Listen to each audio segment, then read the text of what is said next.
Welcome back as we salute Australian Entertainment's Mr. John English.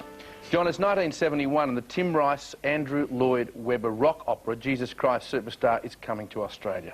And everyone knows that you are the ideal man to play the most controversial character of all, Judas Iscariot.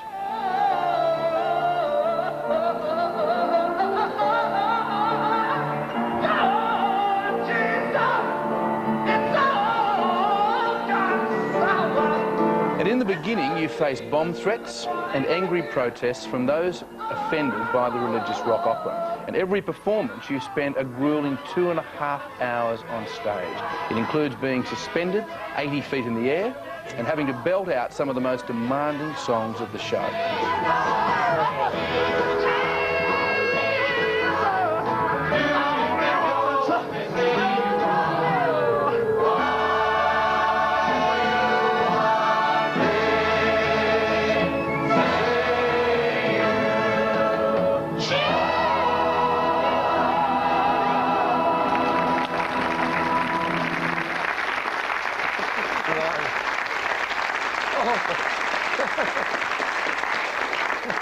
Bring back a few memories to you? It was quite stunning to sort of be there and watch the audience reaction to it. I've never actually been part of anything quite as big as that. It's really extraordinary. Well, and because of that, you quickly develop a cult following. As Judas, your brooding good looks and energy-charged performances leave you with a legion of fans, many of whom are women, and a lot of them are throwing themselves at you. How did you handle that? Well, you know, I mean, I dropped a lot of them. It was sort of unreal. It was it was an unreal period, really, wasn't it? Yeah, sure was. How did you handle it, Carmen? Not very well. No. I used to get quite jealous. Yeah. Blame you. Well, I mean, you know, quite rightly, really. Yeah. It's just my missus and all, but it was, you know, it was part of the whole thing. You never really took any of it particularly seriously because you couldn't afford to. And plus, as long as you kept in your mind it was a job you were doing, and it was, you know, this was going to end and the other thing was going to start. That was okay. And not to get carried away. Never get carried away. Never believe what they say about you, because 9 times out of 10 it's not true. Yeah. Well, your castmates certainly haven't forgotten those days. It's your original Mary, Jesus and High Priest, Michelle Forden, Trevor White and John Paul Young. Oh.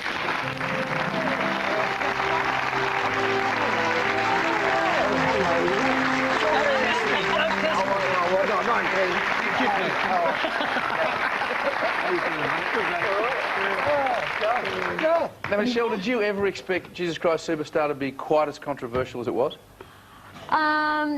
No. We were all, like you said, we're caught up in the rock thing and the music, and we didn't realise, I mean, when we had, I think it was on opening night, we had a bomb scare. We had sniffer dogs going around the theatre, and we had Molotov cocktails thrown at us and from the stage. That's right, yeah. Yeah. I used to drink them. All the protesters out the front, you know, with their placards and... And you had to run out the back too, didn't you? Yeah, we had no backstage area because the dodecahedron was so big, it took up the whole area. So you could either go way down these stairs and under the cellar, where they used to keep the elephants, and up the other side, or you could go out the stage door right, run down Hay Street pavement in your costume, you know, and run into the next stage door, you see.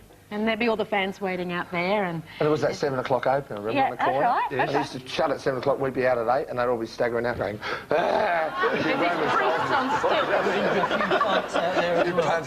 Because, Trevor, you played the very sombre role of Jesus. I don't know whether you remember this, John. It was a cold night at the Palais St Kilda. Oh, yeah.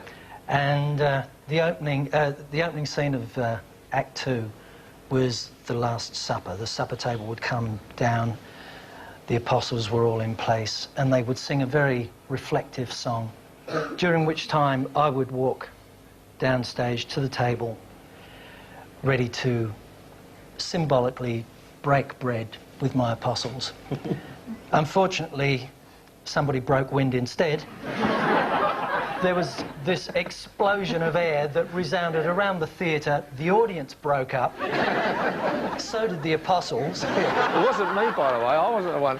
I had to sing, just a minute, I had to sing for the next 2 minutes with him going... and the rest of them all covered up with these blankets. And I think someone said, God, who was that in the audience that did that after the show, you know? But I think after 20-odd years, John, it's time to own up. I was probably him. I was in the wings. Well, Jesus Christ Superstar was your first big break, wasn't it? Yes, it was the start of stardom for me. One night in Damn for All Time, when you were supposed to get angry with my character, and you got a bit too angry and whipped my hat off. I had this big hat on, and it came straight off my head and hit the deck.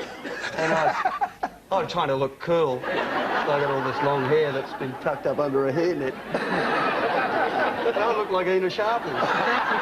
Coronation Street. Demoralising. Yeah, I know. There's nothing you can do, mate. Nothing you can do. Thank you all for joining us. It's really appreciated.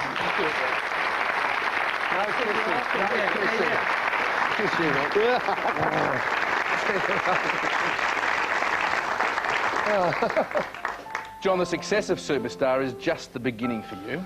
You spend the next few years establishing yourself in all aspects of the industry. You're still playing Judas when you release your first album in 1973. You cap that same year off when you and Carmen become the proud parents of a beautiful little girl you call Jessamine. The next year you release your second album, It's All a Game, and score a big hit with the single Turn the Page. Here I am, on the road again. Here I am, on the stage. While you're back on the road with Jesus Christ Superstar in 1976, you also hit the right chord with fans when you release Hollywood 7.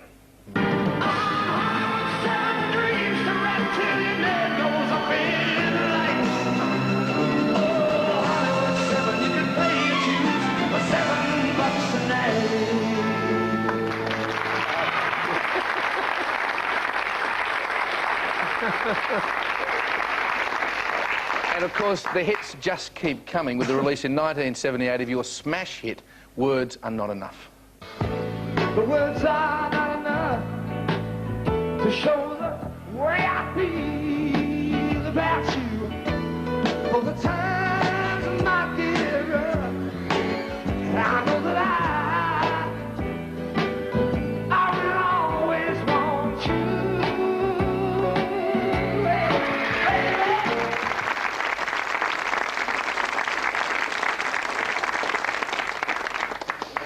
John, you're now just 30 and yet can lay claim to titles such as Best Male Singer, Best Male Single, and the Sexiest Man Alive. Now that's quite a rap. Well, I mean, it was, you know, you can't really tell, and that's ridiculous, isn't it? Carmen doesn't think so. You're still pretty sexy. I'll show you, love, but we're supposed to say that. You then swap your rock star image for convict Jonathan Garrett when you play the lead role in the drama Against the Wind. The love that we share. If I were a merchant, I'd bring you 6 diamonds and 6 blood red roses for my love to wear. But I am a simple man, a poor common farmer. So take my 6 ribbons to tie back there.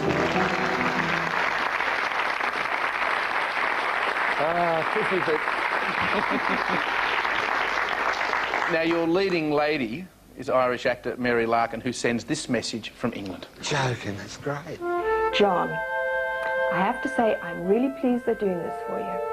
I also have to say that Against the Wind was the hardest working, hardest drinking experience I've ever had in my life, and I thoroughly enjoyed every minute of it. We had a good time, didn't we? Anyhow, have a great evening. All our best to all the family, and hope we see you soon, mate. Right, Betty. You changed it all. Sorry? She looks exactly the same. Yeah. Beautiful. Nice message. Wow. Just for old time's sake, we would ask you to take us to the commercial break, if you would, by singing 6 Ribbons. Could you do that for us? Oh, my God, a guitar. All right. Here you go. What, here, like this? Standing up? Standing, if you wouldn't. Oh, all right. OK. Which bit we do? If I were a minstrel, I'd sing you 6 love songs to tell the whole world of. the love that we share. So be not afraid, my love, you're never alone, love, while you wear my ribbons, tying back your hair.